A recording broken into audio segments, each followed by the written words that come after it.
मतलब मेरा यहाँ ये यूसी को आपको मैंने अभी इस पोलिंग स्टेशन पे तकरीबन 2:45 बजे 50-60 लोग आए, उन्होंने सबके लगाए और हमारे पोलिंग ये वीडियो मेरे पास मौजूद है, मेरा पोलिंग एजेंट यहाँ मौजूद है। कंप्लेन करने की कोशिश की, वो कंप्लेन सुनने को तैयार है किसी किस्म की। जी अंदर एपीओ को कंप्लेन की, पुलिस को वहाँ पे कंप्लेन की। हम तो यही कर सकते हैं ना, लड़ तो सकते नहीं हम लोग।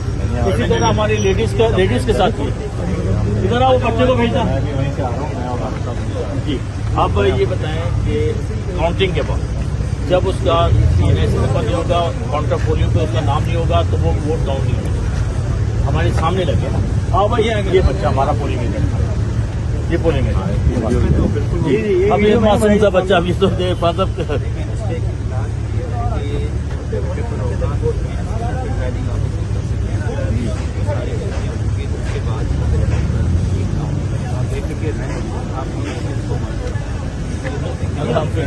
भाई एक मिनट, मैं वहाँ पर मेरा आपसे एक हम्बल रिक्वेस्ट भी है और आपसे एक सवाल भी है कि ये रिपोर्ट हम कर रहे हैं, आप ऐसा आपकी भी तो रिस्पॉन्सिबिलिटी बनती है कि आरओ साहब आप हैं, तो वहाँ जो 100 लोग अंदर घुसे और उन्होंने हमारे इसको मार के बाहर निकाला, मैं वहाँ खुद मौजूद था। तो मैं इसे ये सवाल करना चाहता हूँ कि उस वक्त आपने खुद क्यों नहीं रिपोर्ट किया? ऑलरेडी हमने पहुँच चुके थे आपसे। आपके पास कंप्लेन है इंटरनल? नहीं, हमारे आपके लिए एपीओ ने कंप्लेन की?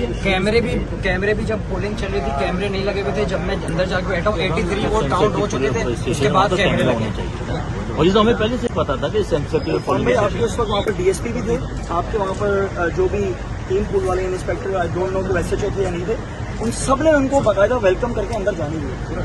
अब ऑब्वियसली आपके जो बाहर जो सिपाही हैं वो तो नहीं रोक सकते ना, जब आपके ऊपर के ऑफिसर्स उनको जाने दे रहे हैं तो वो तो नहीं रोकेंगे, वो क्यों रोकेंगे?